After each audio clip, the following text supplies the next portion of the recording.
So here's a car with a Eagle Premier 3.0 V6. So this is pretty cool. He also has a stage 1 exhaust. But I'm never like starving and say.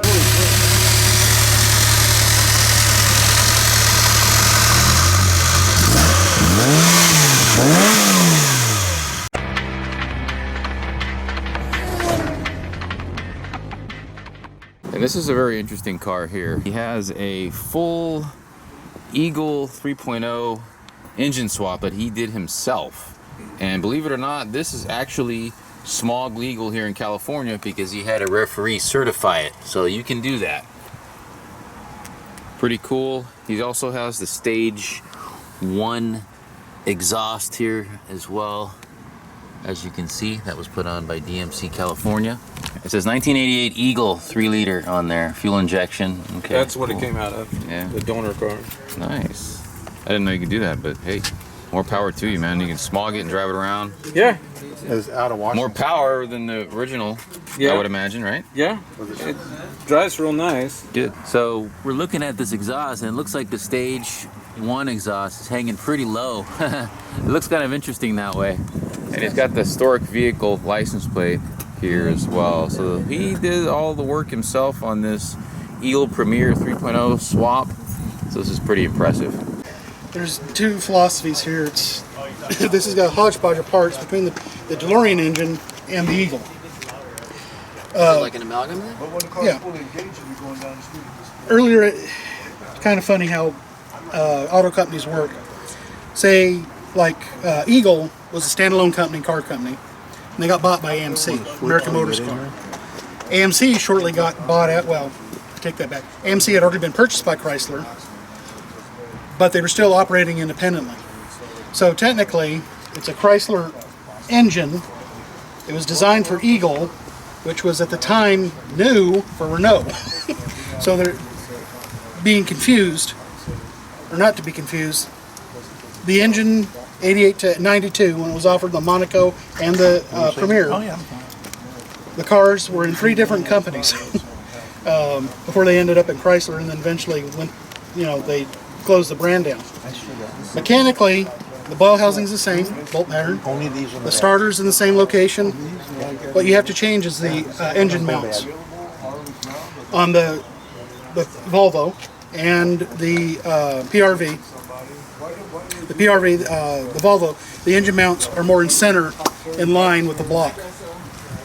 Maybe they were wanting to put it in line with the bearings, main bearings 2 and 3. I don't know. On the DeLorean, they moved it back further. It's literally just, what is it, Ken? It's an offset of the space of the motor mount, right? Just about. Yeah. Yeah. And that just moves the weight for the DeLorean near the girdle. You could keep the bottom end, but you'd have to add motor mounts. Instead of changing the motor mounts, Instead of put the different pan on, the put 2.8 pan. 2.8 pan and 2.8 girdle. That's what I was getting at.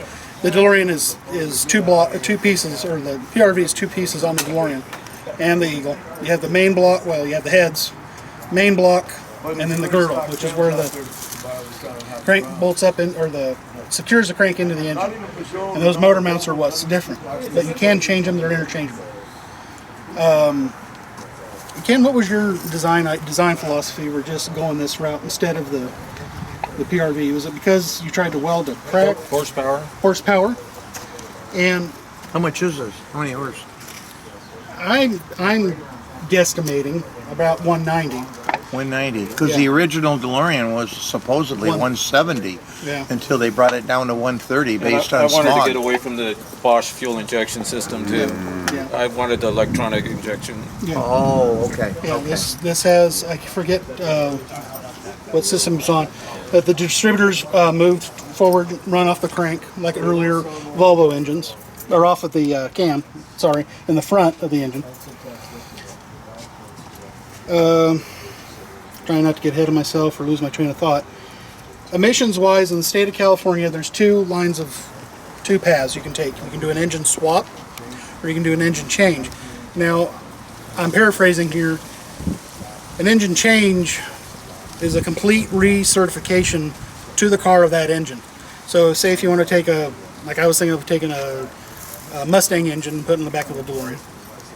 I would have to go through the CARB scenario of recertifying that engine to this car as a brand new, newly constructed engine, even though it had been out for 10 years. If you go, that's an engine change. If you go an engine swap, it's swapping a similar engine, similar make, and similar model. Displacement, number of cylinders, and maybe it has to be 1 year or newer.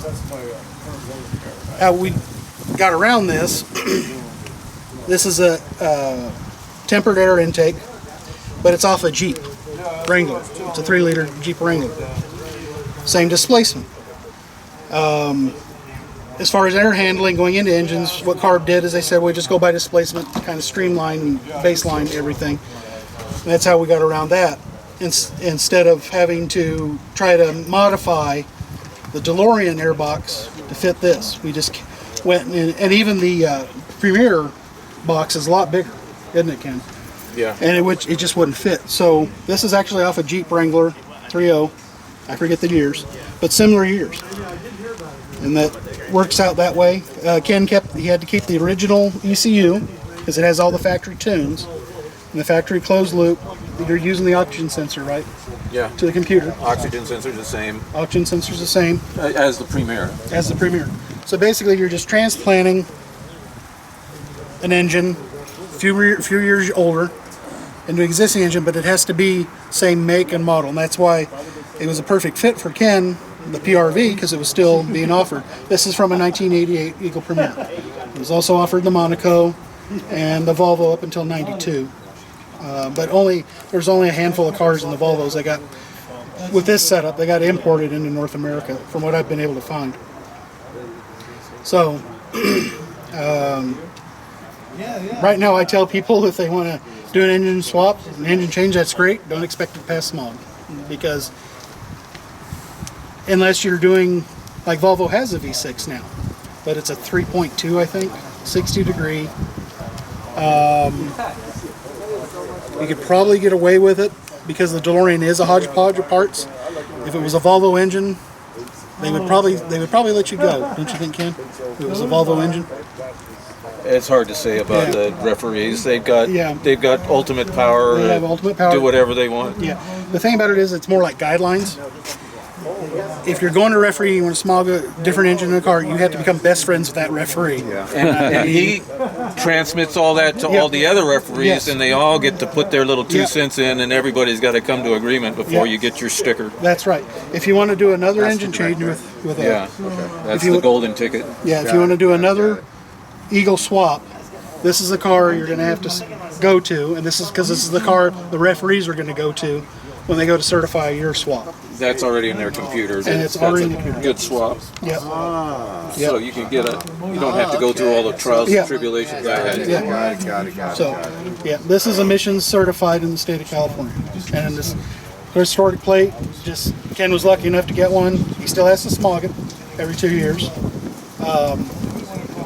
But, you know, it's just the reliability is where I'm at with it. What I like it's as a distributor that you have digital fuel injection. You can't tune the computer. There's no provision in the software on the Eagle ECU that you could find, Ken, right, to tune it? Yeah, it's all hard coded, meaning they just flash it and it goes. That's it.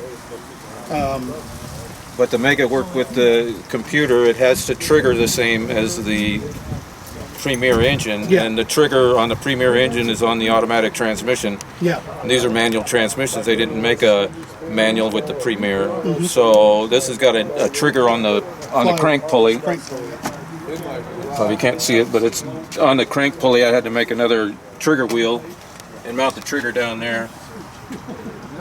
And that's fairly common to tuning, is to put a crank trigger on the engine to get it to read. Another stipulation on swaps is you can't change transmissions. If you have a manual transmission car, it's got to remain a manual transmission car. The LS engines are set up that they have 2 different cranks, one for automatic, one for manual. That's Ford, as far as I know, isn't set up that way, and every other manufacturer put it, like Ken said, on the flywheel near the torque converter. So it has serpentine drive for the accessories. Ken has installed the DeLorean Stage 1 exhaust on it. Again, it bolts up same. The only clearance issue we ran into was the alternator. We had to lower the exhaust a little. To clear the alternator, then Yeah, that's clear why the it's alternator hanging a little lower. Yeah. Yeah, the alternator position is a little lower on the engine than the DeLorean setup. You ever scrape on like bumps? No, well, just in the center of the car. Exhaust, I mean. No, not the exhaust. No, he hasn't scraped yet. Yeah, I see the alternator way over here. Yep. Yeah, big difference. Yep.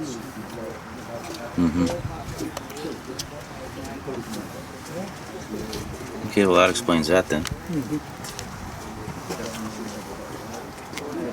Yeah, it's no fun being hot. But the other big difference, this is an even fire engine. Our stock engines are odd fire. They're internally balanced.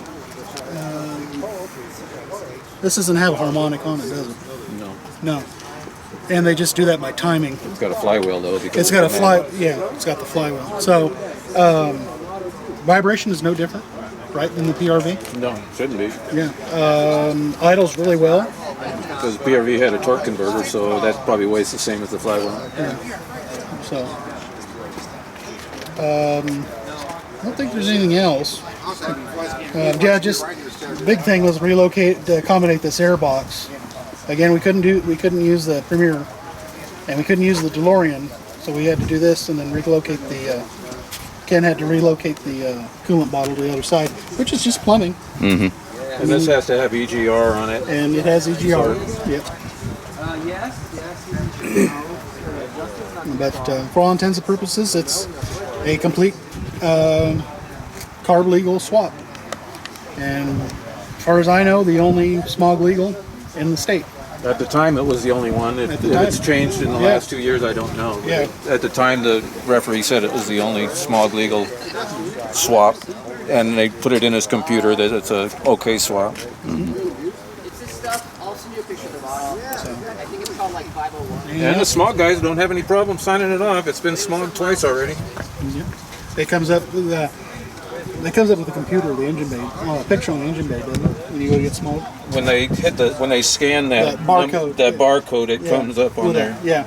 Each time he goes to get Smog, they scan the VIN, that tag back there, and it comes up with a picture of the engine bay at the Smog station.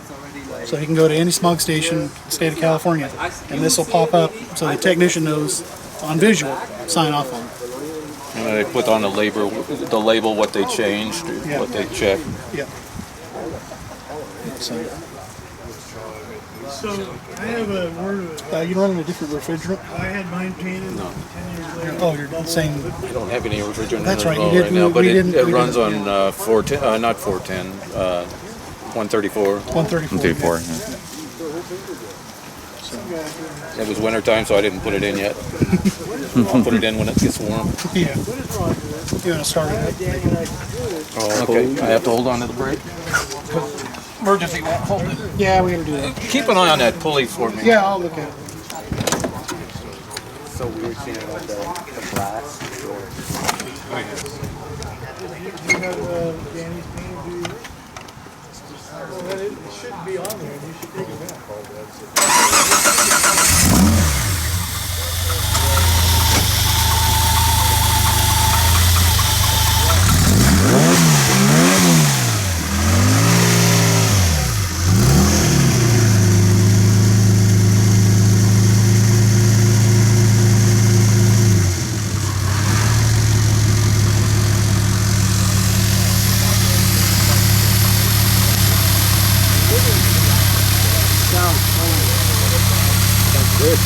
Idle too, man. That's about 850 on the idle. That sounds really good.